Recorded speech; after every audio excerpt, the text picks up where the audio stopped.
It was yet more misery for McLaren as both cars got a DNF at the Italian Grand Prix.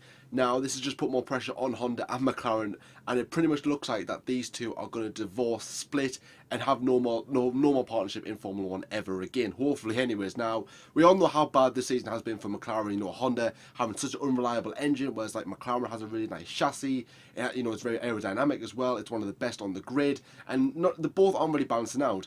Now, obviously, the split is literally inevitable. Now, it is rumoured that it's going to happen very, very soon. Literally, probably this week or even next week. I don't know if the announcement will be what will be after this video gets released, or maybe even before. Like probably right now, as I'm recording this, is probably going right. Breaking news: Honda will split from McLaren.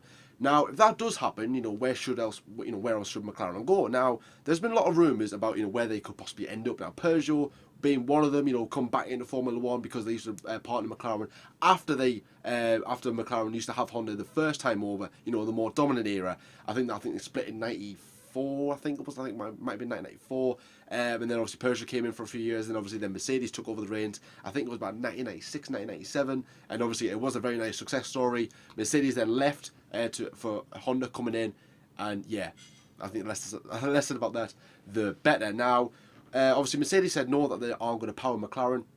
I think Ferrari was actually rumoured to actually come in and possibly power McLaren. They said no. I think other car manufacturers such as Audi, Porsche, I think Jaguar was involved in there. Even McLaren themselves, all of them were like, no, we aren't going to do it. So you're probably thinking, oh, hang on a minute, McLaren's in, you know, big dire straits now. We can't have Honda for another season, surely not.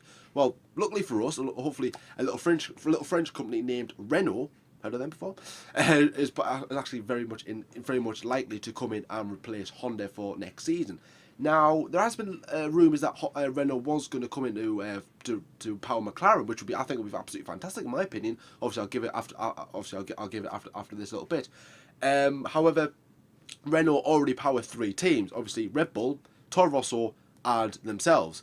Obviously, Renault Sport Formula 1 team. Now, Renault have said, and then you know, the big guys at Renault said that they don't want to power a fourth team. Now, obviously, understandable because powering three teams is probably, you know, big enough. Powering a fourth team is pretty much just greedy, in my opinion. You know, let someone have a go. So now they're looking about probably to possibly drop one team. Obviously not themselves, because what's the point in that? You know, Renault being powered by Ferrari, it just doesn't sound right. So obviously it's either Toro Rosso or Red Bull. Now you're probably thinking it might be Red Bull because Red Bull's relationship with Renault hasn't been that good. However, the part of this deal, should one of them leave, is to get Honda. Now that wouldn't be, you know, that's probably the worst deal ever. Okay, right. I get this really nice thing, and you can get this really rubbish toy, whatever you want to imagine it as. But so basically the scenario is Toro Rosso powered by Renault. Apparently Renault is going to drop Toro Rosso, come to McLaren, and then Honda is going to go the other way and get powered by Toro Rosso. Now, sounds fair, all right, fair enough. But also, the part of this deal as well, which probably could delay talks and maybe even just drag this situation probably a lot further than what it should, is the possibility that Carlos Sainz could go to Renault manufacturers, the Renault Formula 1 team, to replace Jolyon Plamer. Now, we've already given our opinions on Jolyon Plamer. We all know how bad of a season he's having. You know, how he's a good driver, but in Formula 1 terms, he does need to step up the game. We have seen what Nico Hulkenberg doing. Jolyon, nowhere near that. Reliability, fair enough, but when he has been finishing, it's been nowhere near what Nico Hulkenberg has been doing. So I think Carlos Sainz would be a very good replacement, and I think that's part of this deal, which, as like I said before, obviously why I'm saying that it could, you know, drag this along, is because apparently, obviously, as I said before, McLaren is going to announce the split with Honda very, very soon. Now, whether that's announcing that they're going to get Renault in, or whether that's Renault is going to announce Sainz's signing, and Renault is going to go to McLaren as part of this deal. And I don't know how they're going to announce it. I think that's what's going to happen. Honda will then leave McLaren, go to Toro Rosso, and hopefully it all might work out for Toro Rosso. I don't know. Obviously involving the Honda wants to stay in Formula 1. Now, another situation that you've got is the future of Fernando Alonso. Now, Alonso has been linked to go back to Renault. I think it was 2016. He was heavily linked after a disappointing season from Jolyon Plamer. They then retained Jolyon Plamer and obviously sold Kevin Magnussen to Haas, bringing in Nico Hulkenberg. Now, Now, the likely chances of obviously this situation happening, obviously about this, this mad triangle that's going on, obviously with Honda going there, Renault going there, and Sainz going to Renault. Obviously, part of that deal is with Carlos Sainz going to Renault, it is unlikely that Alonso is going to go that way because they probably will retain Nico Hulkenberg. So, what's going to happen? What's going to happen with Fernando Alonso? Now, Zak Brown, one of the bosses at McLaren, probably the head guy at McLaren, did say that talks are going very, very well with Alonso to actually try and keep him for another year in Formula 1 and in McLaren as well, in McLaren colours. Hopefully, obviously we all know how good Fernando Alonso is. He's got this ability to find an extra probably 5 or 6 horsepower in a car. It's probably, to be fair, in a car that has probably has no power whatsoever. I think Alonso has more power than the engine itself. That's how good he is. And obviously retaining Stoffel Vandoorne. So Stoffel Vandoorne is staying whether Honda is there or not. Alonso has said that he wants to win in 2018. He wants to be in a winning car, whether that's in Formula 1 or probably more likely one will be IndyCar. Should he choose not to stay in Formula 1, even if Renault are there, Renault are there or they're not. Now, my opinion is I think Alonso might stay if Renault do come in. I did make my predictions that Alonso would stay at McLaren. I didn't say why. Well, I didn't pretty much say why. I just basically said that I think he will stay for another year, give Honda another chance. But the unlikely situation now is that might not happen. So he might stay if Renault do come in. Obviously, if they do stay, Alonso might be on his way to another form of motorsport, more likely being IndyCar. Now, another situation about Fernando Alonso. I know this is getting quite confusing. I must admit, it took me a long time to actually try and work out how I'm going to explain all this. But Fernando Alonso, just a little thing that he did on Twitter was he removed McLaren, racing driver for McLaren, on his Twitter bio. Now, this, as I said, it's not really a big thing to go on about. However, if you think about it, getting rid of what you do on your Twitter bio, it's a bit like, why would you get rid of it for any reason? Everyone wants to know what you do. Obviously, everyone knows who Fernando Alonso is. Now, I think every single driver who has Twitter, apart from the 2 Ferrari drivers, have who they drive for in their Twitter bio. Now, I'm a big football fan. I watch transfers all the time. Now, 9 times out of 10, when a footballer is very, heavily linked to go to another team, he normally takes off. A sort of rumor or a bit of a hint that he's going to leave is that he takes off his team off his Twitter bio, and then about a few hours later or a few days later, he's then announced to the team he's been linked with. And I think that's what Alonso is doing there. Now he's been hinting that he's going to IndyCar by posting images of obviously his race, IndyCar races, like them emojis, heart emojis, and all that type of thing. Liking Rossi's tweets of him saying, come to come to IndyCar. So that might still happen. However, Zak Brown obviously did say that the talks are going very, very well. And I don't think Zak Brown would actually possibly lie about that. I don't know. He might do just to keep the peace. Obviously, we did see Renault executives coming out of McLaren's Honda's team room, team facilities at Monza, alongside Ross Brawn as well. There was rumours that might have been a driver transfer going on there, but I think more than likely it is talks about having Renault powering the McLaren next season. So I think it'll be good for McLaren. I think Renault would literally fit the bill in my opinion. Anything is better than Honda.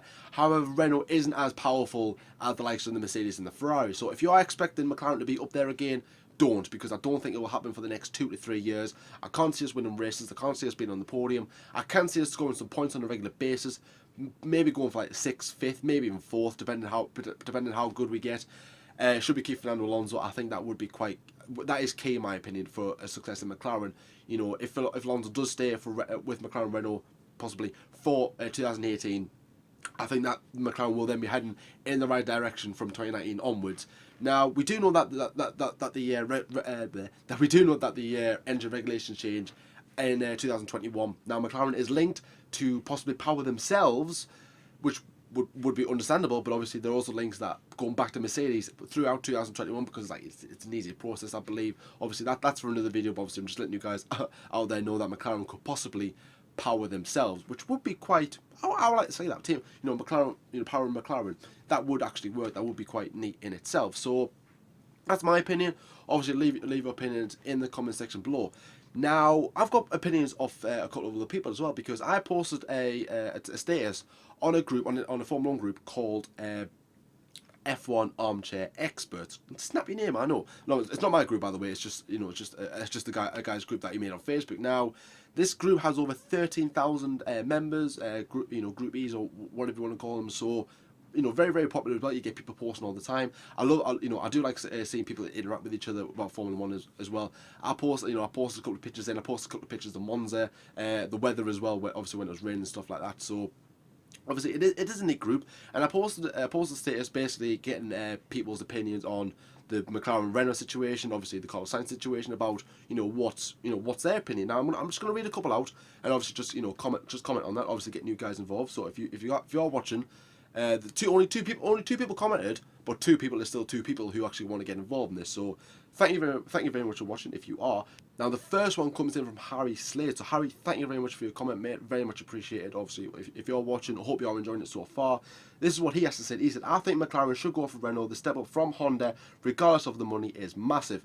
Good opinion. In brackets, he's put C-Max on Fernando at Monza. The McLaren could fight the Red Bull and the McLaren could fight the Red Bull and Renault with the funding that they push into the engine now, and that they are full works team.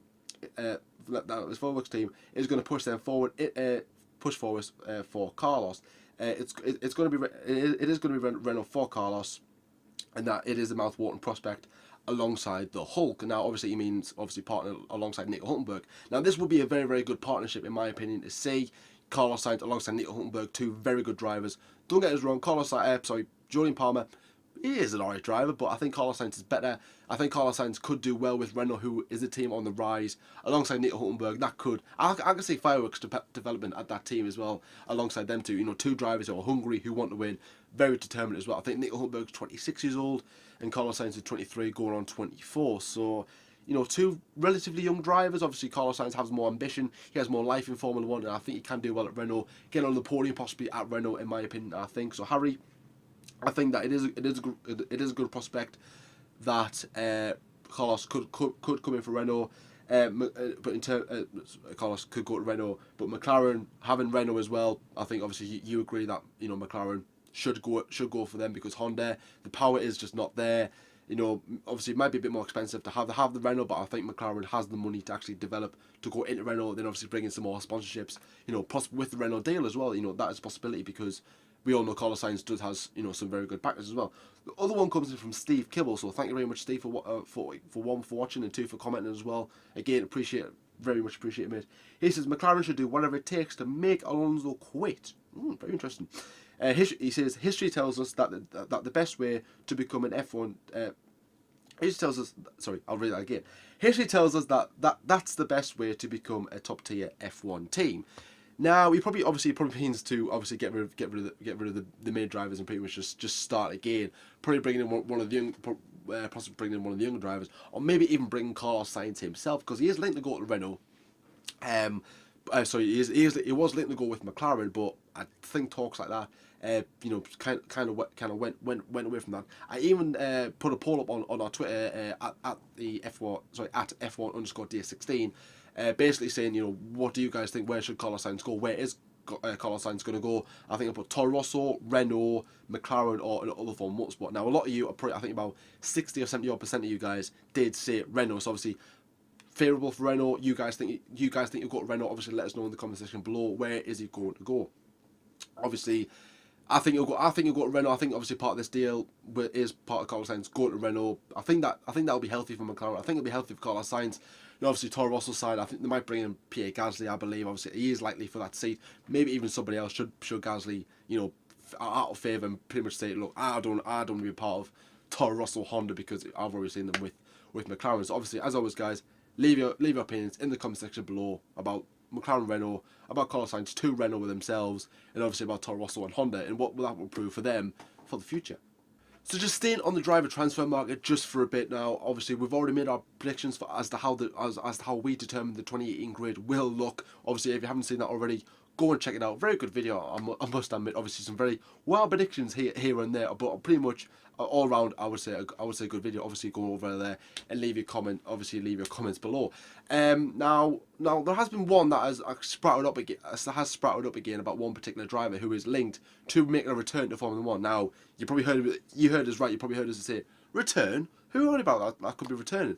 Well, obviously that'll be Robert Kubica, the Polish driver. Now, He has been making some tests for Renault, obviously about the possibility of coming back to Formula One. Obviously, having about 6 years out due to a severe injury in his arm that he sustained in a crash at a rally that he competed in. Obviously, back in the day, he was tipped to be one of the best F1 drivers around. Obviously, World Championship material, won a Grand Prix in Canada 2008. Very good drive by him in the BMW Sauber, but obviously it didn't really work out for him. Obviously, judging by his near fatal accident.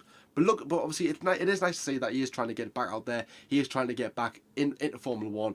Hopefully that will be a possibility, but there's always some doubts about can he cope? Can he do a full entire season? Can he do well? First of all, can he even do a race, let alone a season? Now, he is linked to go to, not to Renault, but obviously, as I've already explained about the Carlos Sainz situation, about him going to Renault as part of the Mclaren-Renault deal. Robert Kubica is actually linked to go to Williams, obviously to replace Felipe Massa, who actually about a year ago, not a year ago today, but about a year ago this week, announced his supposed retirement from Formula One before then making a miraculous comeback about a few months later when Valtteri Bottas replaced the very surprising retirement of Nico Rosberg at Mercedes. So obviously, Massa has been linked to actually leave Formula One yet again. Whether he'll come back or not, I don't know. Whether Lance Stroll might, jump ship and go to McLaren or somewhere like that, or Sauber, Haas, I don't know where he might go, or might leave Formula One altogether. Might he retire?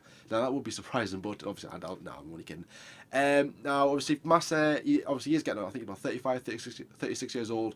One of the most experienced drivers on the grid. Obviously, his time is coming up now, whether that'll be this year, next year. It is very, very soon. So obviously, Williams have to have a look as to who could possibly replace him.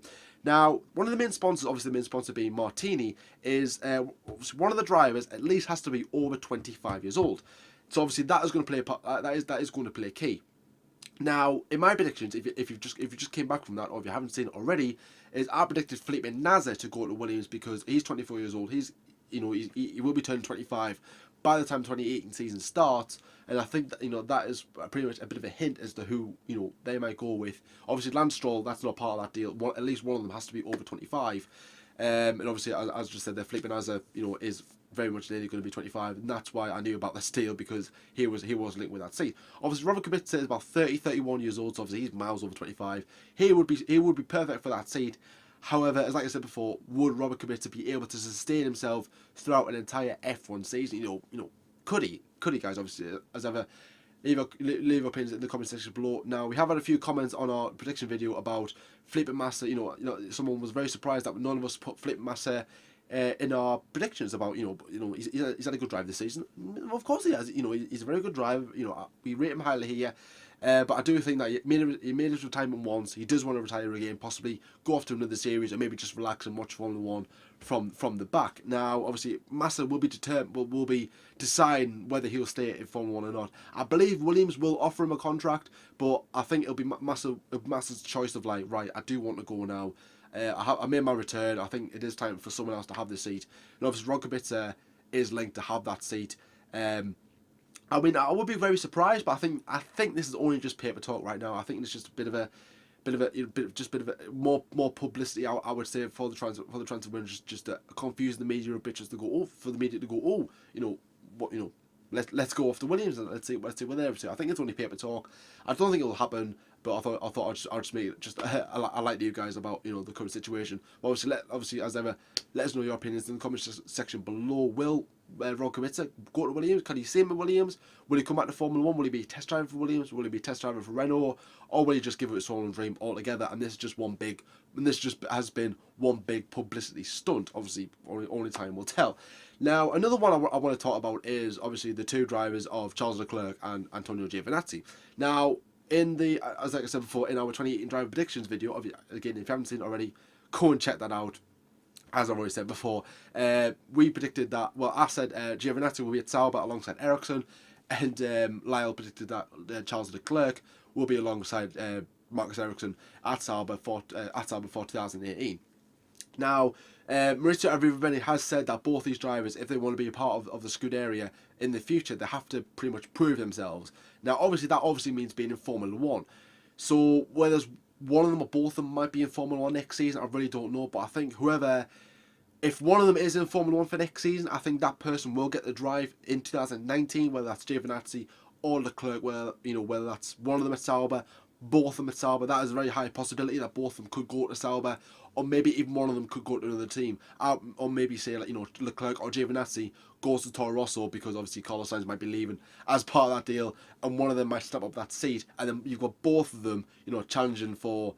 Probably I would say an even cars next season, because one in a Honda and one in a 2018 Ferrari. Maybe not such a good chassis, but obviously a better power this season. So that could spice things up between those two drivers, and maybe even determine who is going to go where. At least probably now I'm going to guarantee something here. Giovinazzi or Leclerc is going to be in that seat. We don't know who. I predicted Giovinazzi will be in that seat. Now I am saying whoever is in that Sauber seat, 9 times out of 10 is going to be in the Ferrari. That's obviously if nobody. That's obviously if nobody else. Obviously Leclerc or Giovinazzi is in another team alongside alongside one another. So I think that's my opinion as well. Obviously, there's a high chance that both of them could be there. But one of them is going to get that Ferrari seat, whether that's Leclerc or whether that's Giovinazzi. Now, obviously, we've seen Leclerc race at Italy. Obviously, absolutely dominant era. He's living right now in Formula 2. However, that big crash with Nick de Vries, obviously, I'm not saying anything about that, but obviously that was a very, very thrilling race to say the least. However, obviously Giovinazzi, being the Italian, it makes more sense to have him in Ferrari, because having an Italian in a Ferrari, it just adds to the element, doesn't it, as well? Obviously Leclerc being from Monaco, being from France, again, obviously it is a dream still driving for Ferrari as well. And obviously him being close friends with the late Jules Bianchi, it will just pretty much add that I can't say the word, that emotional effect. Continue on the Jules Bianchi legacy, because I think that's what Leclerc is. He reminds me of Jules in a way, and I think if he does go to Ferrari, that would be a nice fairy tale just to continue the story of what Jules could have been. So obviously that's that situation cleared up as well. Obviously, as ever, leave your opinions in the comment section below as well. But I'm just going to pretty much finish off with yet another opinion as well. Obviously 3 opinions in this one, obviously with it just being myself for today. Now, there was the tyre test this week. The 2018 tyre test obviously took place. I know Stoffel Van Dorn did it a few months ago at the Paul Ricard circuit, which is now obviously the home of the French Grand Prix. There was a bit of an unveiling ceremony going on there, announcing the layout of the track, the dates as well. I think it was the 21st until the 24th of June 2018 next season. So again, obviously tickets will probably go on sale for that. I'm relatively interested in going to that race at some point in the future. That would be quite interesting. But obviously they've announced their layout as well. Go and check out their Twitter to go and check out the layout of the circuit. It looks alright, but obviously that's my opinion. Obviously let us know your opinion. Let us know your opinions. So obviously that out of the way with the 2018 tyre test. Now both Mercedes did it this week in Valtteri Bottas and Lewis Hamilton. Now I just want to pretty much just give sort of my opinion of why I think this is really unfair testing these tyres out a bit early. Now obviously Pirelli want as much feedback as they can get ahead of when they start developing these tyres to obviously the right compound, the right wear, so obviously they can get back to the teams and go, right, okay, at this track, at the hot tracks, this is going to happen to the tyres, at the cooler track, this is going to happen to the tyres, this is going to happen, that's going to happen, the setup of the car will differ, this setup. And I think obviously teams want to get that, get as much information as they can, but I think having different teams and different drivers, test the tyres apart from other people as well. I think that is a bit unfair, especially for the bigger teams, because both Mercedes have now had more mileage on the car, more experience as well, and now also as well they're learning this circuit probably more and being out there in real life as well on the Paul Ricard circuit, is because obviously that's where the French Grand Prix is going to be next season. So obviously the drivers as well is going to learn that more oversaw than the other drivers that are going to be there, obviously like the Ferraris and Red Bulls as well. And obviously put more mileage on the car. They'll probably do some like secret tests as well with the car to then try and improve it as well, given obviously the upper hand to Mercedes, who yes are doing better than Ferrari, but then Ferrari could be like, well, obviously they're faster than us, obviously, as you can tell, they're faster than us, so we should have that test to then pretty much give more mileage on our car to try and balance the books out. But obviously maybe excuse me, but maybe even Pirelli just said, right, okay, we want Mercedes because obviously their car doesn't wear as much, or they're like the perfect example of of this type of compound that we're testing out. Now I think all teams at one stage should at least test it out during the season. If they should have like an in-season test, maybe have like 2 or 3 days, obviously during the young drivers test, and maybe even test out the 2018 tyres altogether, have all the drivers from the grid come in for about a day and just test on a random circuit, whether that's Silverstone, Monza or even Paul Ricard or even Jerez or someone like that. I don't know, Bahrain for example. Just do various tests for, obviously for the next season's tyres. It balances the books out, it makes Formula One more competitive. Hopefully that can be sorted out. Because I think it is a little bit unfair that obviously the likes of Mercedes and even obviously McLaren, get more mileage on the car, but they're no threat to anybody. But obviously the Mercedes guys, Lewis Hamilton, Valtteri Bottas, getting the advantage over the Ferrari guys. Obviously Ferrari won't be happy with that unless Ferrari do get a test before the end of the season. Obviously I really don't know, but it could be too little, too late by then. Should obviously Mercedes obviously flying away with it now.